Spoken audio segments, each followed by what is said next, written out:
pays de Babylone, un prince du nom de Nemrod monta sur le trône. Les rois qui avaient précédé Nemrod avaient été injustes, mais pas autant que ce prince qui était le plus injuste de tous. Nemrod était idolâtre, et il couvrait ses idoles d'ornements et de pierreries de toute espèce.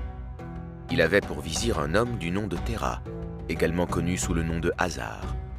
Hasar était le fils de Nahor, fils de Séroug, fils de Réou, fils de Péleg, fils d'Héber, fils de Salik, fils d'Arphaxad, fils de Sem, fils de Noé. Hasar avait 2 frères, Nahor et Haran.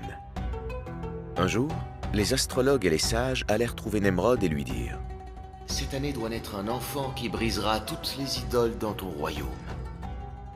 Il s'emparera du trône et te fera périr. » Nemrod chargea alors des inspecteurs de surveiller toute femme enceinte qui accouchait pour tuer l'enfant s'il était mâle.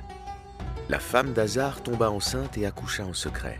Elle cacha l'enfant dans une caverne sur une montagne. Elle déclara que l'enfant était mort, mais elle s'occupa secrètement de lui pendant des mois. Cet enfant s'appelait Abraham.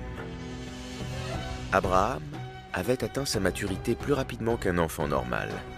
Sa mère le fit alors sortir de la caverne et l'emmena à son père, Hasar.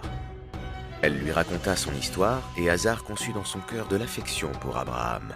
Il l'aima beaucoup et l'estima.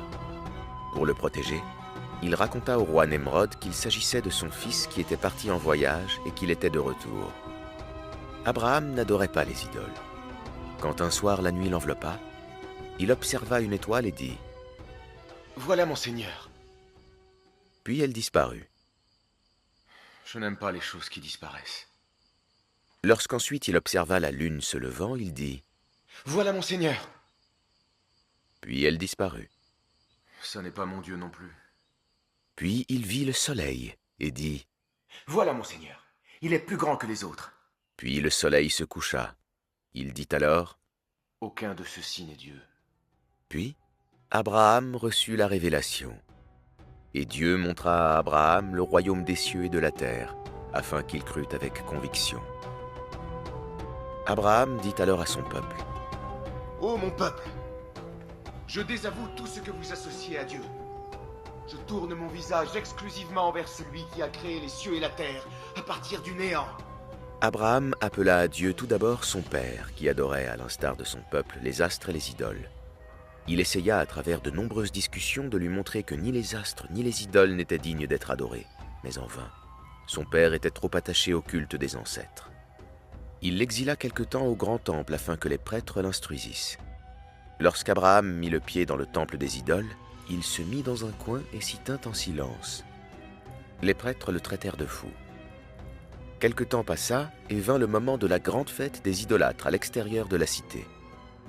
L'usage était que tout le monde s'y rende sans exception. Abraham fit semblant d'observer les étoiles et d'y voir le présage qu'il allait tomber malade pour ne pas y aller.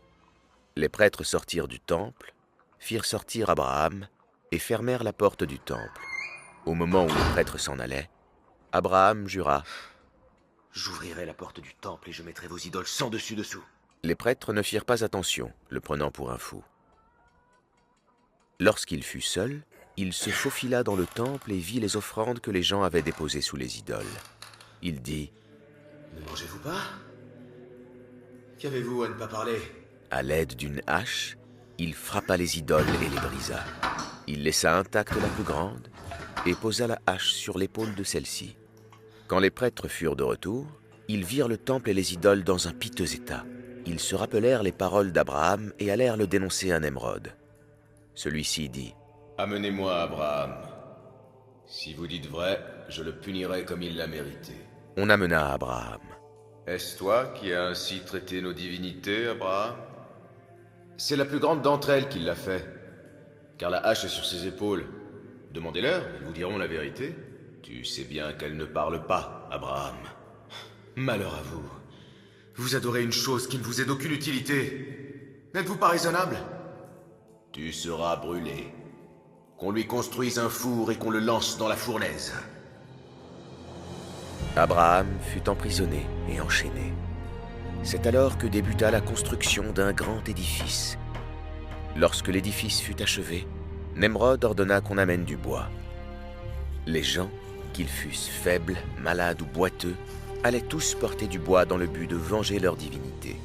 Ils y mirent le feu, et les flammes montèrent jusqu'au ciel. On fit alors venir une catapulte. On y plaça Abraham, et on le projeta vers le brasier. Dieu dit alors, « Ô feu, sois pour Abraham une fraîcheur salutaire. » Une source jaillit au milieu du feu, et de la verdure apparut. Abraham fut libéré de ses liens grâce aux flammes, et il put s'abreuver et se nourrir. Dieu lui avait rendu le moment agréable. Dieu permit à la mère d'Abraham de traverser le feu. Elle prit Abraham dans ses bras, l'embrassa, puis revint sur ses pas. Elle fut rassurée de voir que Dieu prenait soin de lui. Abraham resta dans le feu 40 jours. Nemrod, voyant qu'il n'avait aucune emprise sur le pouvoir de Dieu, laissa partir Abraham et lui demanda de quitter Babylone. Dieu envoya un ange sous la forme d'un humain à Nemrod, qui l'invita à 3 reprises à croire en Dieu, mais il refusa à chaque fois. L'ange lui déclara la guerre. Nemrod rassembla son armée au lever du soleil et s'apprêta au combat. Dieu lui envoya alors une armée de moucherons qui dévora la chair de ses soldats. Un moucheron s'introduisit dans la tête de Nemrod par le nez, qui le tortura jusqu'à sa mort.